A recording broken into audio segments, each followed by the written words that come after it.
Capítulo 2. La creación. Este capítulo está basado en Génesis 1 y Génesis 2. Por la palabra de Jehová fueron hechos los cielos, y todo el ejército de ellos, por el aliento de su boca. Porque él dijo, y fue hecho, él mandó, y existió. Él fundó la tierra sobre sus cimientos, no será jamás removida. Cuando salió de las manos del Creador, la tierra era sumamente hermosa. La superficie presentaba un aspecto multiforme, con montañas, colinas y llanuras, entrelazadas con magníficos ríos y bellos lagos. Pero las colinas y las montañas no eran abruptas y escarpadas, ni abundaban en ellas declives aterradores, ni abismos espeluznantes como ocurre ahora. Las agudas y ásperas cúspides de la rocosa armazón de la tierra estaban sepultadas bajo un suelo fértil, que producía por todas partes una frondosa y verde vegetación. No había repugnantes pantanos ni desiertos estériles. Impresionantes arbustos y delicadas flores deleitaban la vista por dondequiera. Las alturas estaban coronadas con árboles aún más imponentes que los que existen ahora. El aire, limpio de impuros miasmas, era saludable. El paisaje sobrepujaba en hermosura los adornados jardines del más suntuoso palacio de la actualidad. La hueste angélica presenció la escena con deleite y se regocijó en las maravillosas obras de Dios. Una vez creada la tierra con su abundante vida vegetal y animal, fue introducido en el escenario el hombre, corona de la creación para quien la hermosa tierra había sido preparada. A él se le dio dominio sobre todo lo que sus ojos pudieran mirar, pues, dijo Dios, hagamos al hombre a nuestra imagen, conforme a nuestra semejanza, y tenga potestad sobre la tierra. Y creó Dios al hombre a su imagen, varón y hembra los creó. Aquí se expone con claridad el origen de la raza humana, y el relato divino está tan claramente narrado que no da lugar a conclusiones erróneas. Dios creó al hombre conforme a su propia imagen. No hay en esto misterio. No hay fundamento alguno para la suposición de que el hombre llegó a existir mediante un lento proceso evolutivo de las formas bajas de la vida animal o vegetal. Estas enseñanzas rebajan la obra sublime del Creador al nivel de las mezquinas y terrenales concepciones humanas. Los hombres están tan decididos a excluir a Dios de la soberanía del universo que rebajan al ser humano y lo privan de la dignidad de su origen. El que colocó los mundos estrellados en la altura y coloreó con delicada maestría las flores del campo, el que llenó la tierra y los cielos con las maravillas de su poder, cuando quiso coronar su gloriosa obra. Colocando a alguien para regir la hermosa tierra, supo crear un ser digno de las manos que le dieron vida. La genealogía de nuestro linaje, como ha sido revelada, no hace remontar su origen a una serie de gérmenes, moluscos o cuadrúpedos, sino al gran Creador. Aunque Adán fue formado del polvo, era el Hijo de Dios. Se colocó a Adán como representante de Dios sobre los órdenes de los seres inferiores. Estos no pueden comprender ni reconocer la soberanía de Dios, sin embargo, fueron creados con capacidad de amar y de servir al hombre. El salmista dice, lo hiciste señorear sobre las obras de tus manos, todo lo pusiste debajo de sus pies, asimismo las bestias del campo, las aves del cielo, todo cuanto pasa por los senderos del mar. El hombre había de llevar la imagen de Dios, tanto en la semejanza exterior como en el carácter. Aunque únicamente Cristo es la misma imagen del Padre, el hombre fue creado a semejanza de Dios. Su naturaleza estaba en armonía con la voluntad de Dios. Su mente era capaz de comprender las cosas divinas. Sus afectos eran puros, sus apetitos y pasiones estaban bajo el dominio de la razón. Era santo y se sentía feliz de llevar la imagen de Dios y de mantenerse en perfecta obediencia a la voluntad del Padre. Cuando el hombre salió de las manos de su Creador, era de elevada estatura y perfecta simetría. Su semblante llevaba el tinte rosado de la salud y brillaba con la luz y el regocijo de la vida. La estatura de Adán era mucho mayor que la de los hombres que habitan la tierra en la actualidad. Eva era algo más baja de estatura que Adán, no obstante, su figura era noble y llena de belleza.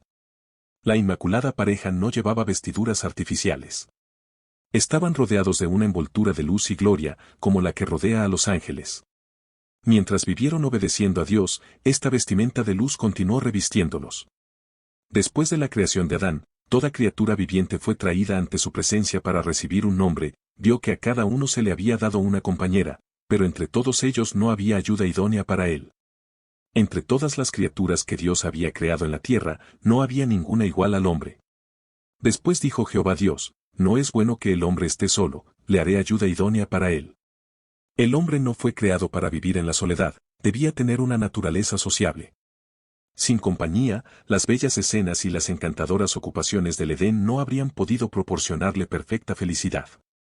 Aún la comunión con los ángeles no podría satisfacer su deseo de amor y compañía.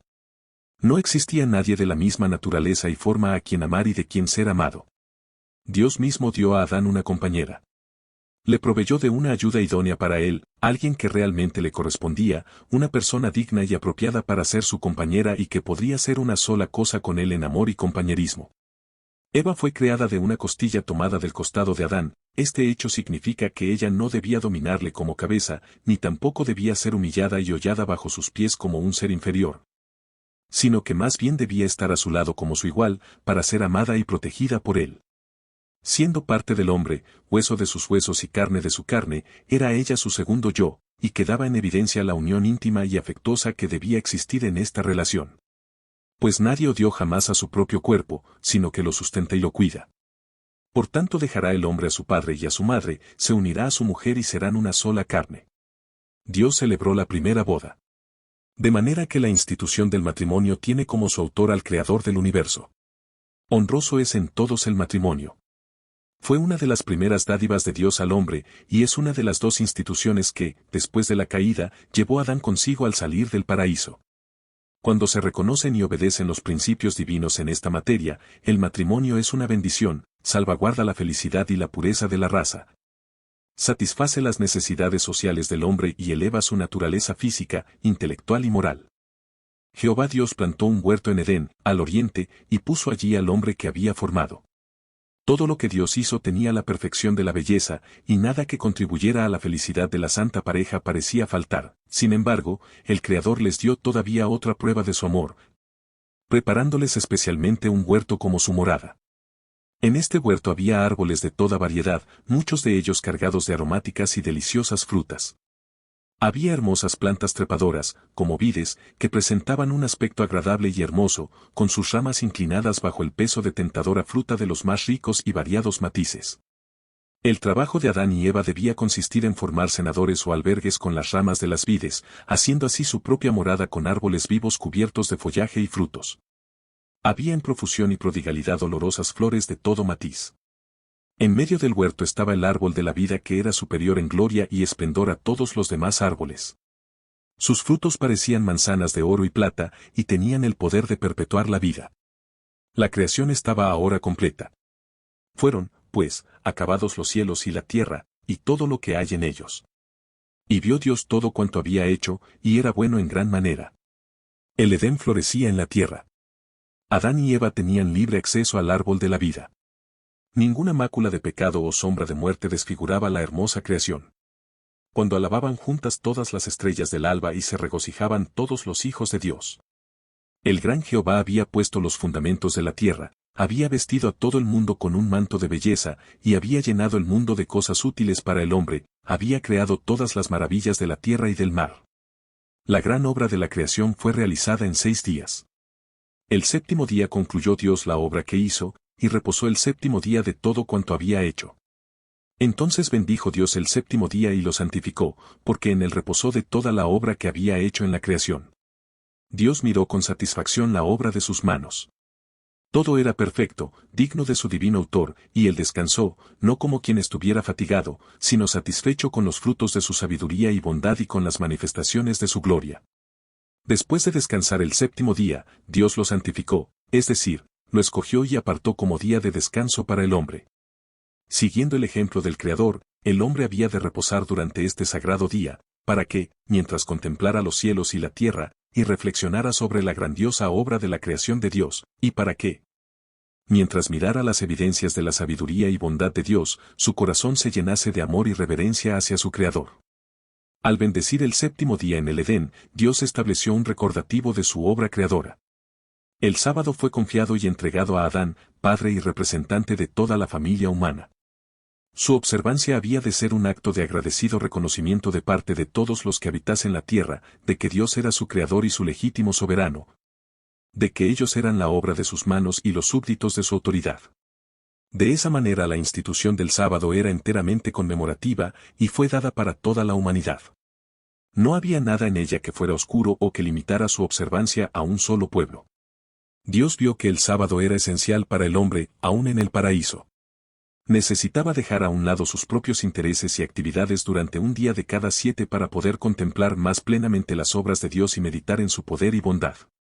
Necesitaba el sábado para recordar con mayor eficacia la existencia de Dios y para despertar su gratitud hacia Él, pues todo lo que disfrutaba y poseía tenía su origen en la mano bondadosa del Creador. Dios quiere que el sábado dirija la mente de los hombres hacia la contemplación de las obras que Él creó. La naturaleza habla a sus sentidos, declarándoles que hay un Dios viviente, creador y supremo soberano del universo. Los cielos cuentan la gloria de Dios y el firmamento anuncia la obra de sus manos. Un día emite palabra a otro día y una noche a otra noche declara sabiduría. La belleza que cubre la tierra es una demostración del amor de Dios. La podemos contemplar en las colinas eternas, en los corpulentos árboles, en los capullos que se abren y en las delicadas flores. Todas estas cosas nos hablan de Dios. El sábado, señalando siempre hacia el que lo creó todo, manda a los hombres que abran el gran libro de la naturaleza y escudriñen allí la sabiduría, el poder y el amor del Creador. Nuestros primeros padres, a pesar de que fueron creados inocentes y santos, no fueron colocados fuera del alcance del pecado. Dios los hizo entes morales libres, capaces de apreciar y comprender la sabiduría y benevolencia de su carácter y la justicia de sus exigencias, y les dejó plena libertad para prestarle o negarle obediencia. Debían gozar de la comunión de Dios y de los santos ángeles, pero antes de darle seguridad eterna, fue necesario que su lealtad se pusiera a prueba. En el mismo principio de la existencia del hombre se le puso freno al egoísmo, la pasión fatal que motivó la caída de Satanás. El árbol del conocimiento, que estaba cerca del árbol de la vida, en el centro del huerto, había de probar la obediencia, la fe y el amor de nuestros primeros padres. Aunque se les permitía comer libremente del fruto de todo otro árbol del huerto, se les prohibía comer de éste, so pena de muerte.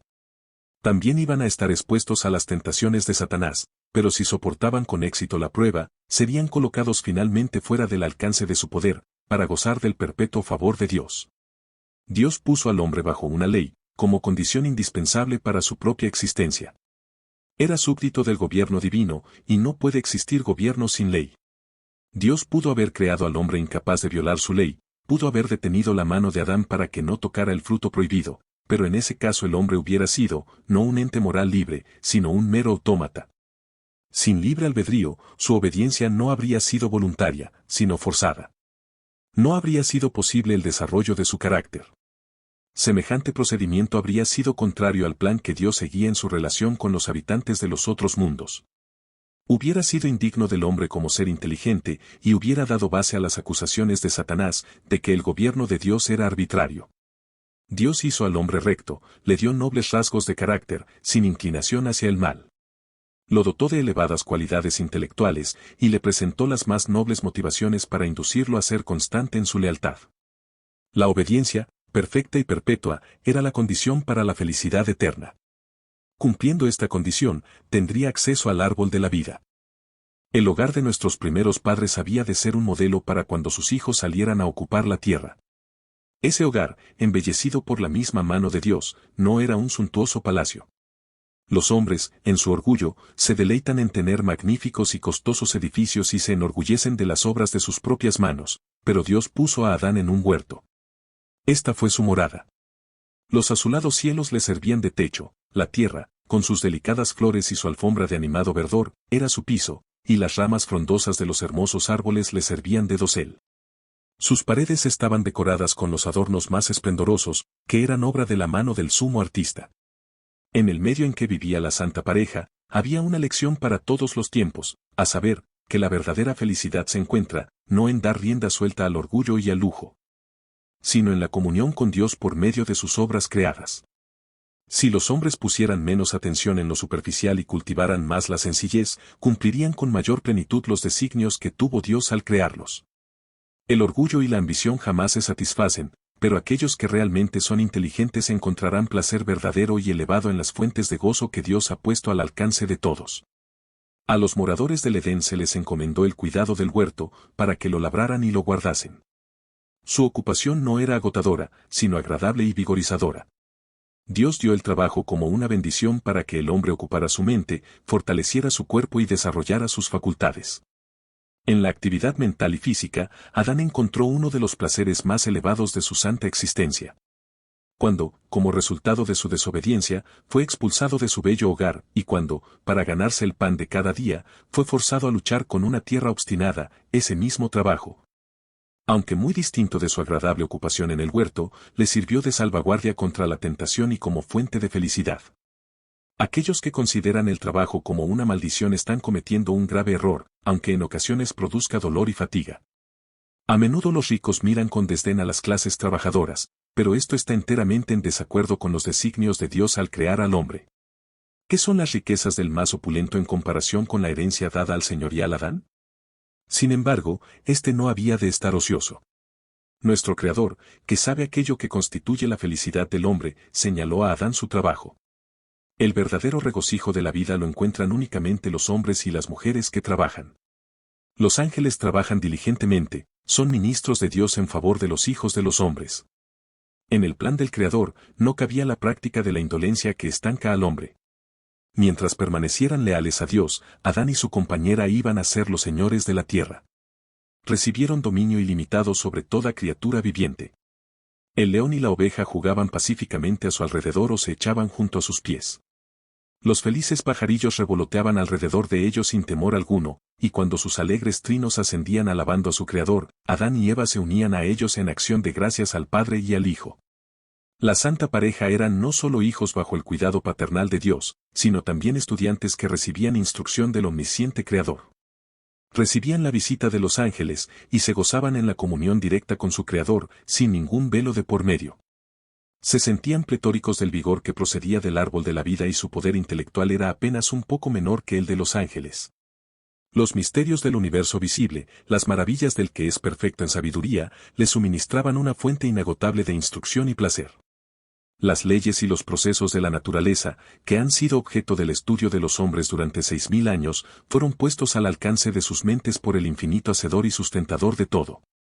Se entretenían con las hojas, las flores y los árboles, descubriendo en cada uno de ellos los secretos de su vida. Toda criatura viviente era familiar para Adán, desde el poderoso leviatán que juega entre las aguas hasta el más diminuto insecto que flota en el rayo del sol. A cada uno le había dado nombre y conocía su naturaleza y sus costumbres. La gloria de Dios en los cielos, los innumerables mundos en sus ordenados movimientos, las diferencias de las nubes, los misterios de la luz y del sonido, de la noche y el día. Todo estaba al alcance de la comprensión de nuestros primeros padres. El nombre de Dios estaba escrito en cada hoja del bosque, y en cada piedra de la montaña, en cada brillante estrella, en la tierra, en el aire y en los cielos. El orden y la armonía de la creación les hablaba de una sabiduría y un poder infinitos. Continuamente descubrían algo nuevo que llenaba su corazón del más profundo amor y les arrancaba nuevas expresiones de gratitud. Mientras permanecieran fieles a la ley divina, su capacidad de saber, gozar y amar aumentaría continuamente. Constantemente obtendrían nuevos tesoros de sabiduría, descubriendo frescos manantiales de felicidad y obteniendo un concepto cada vez más claro del inconmensurable e infalible amor de Dios.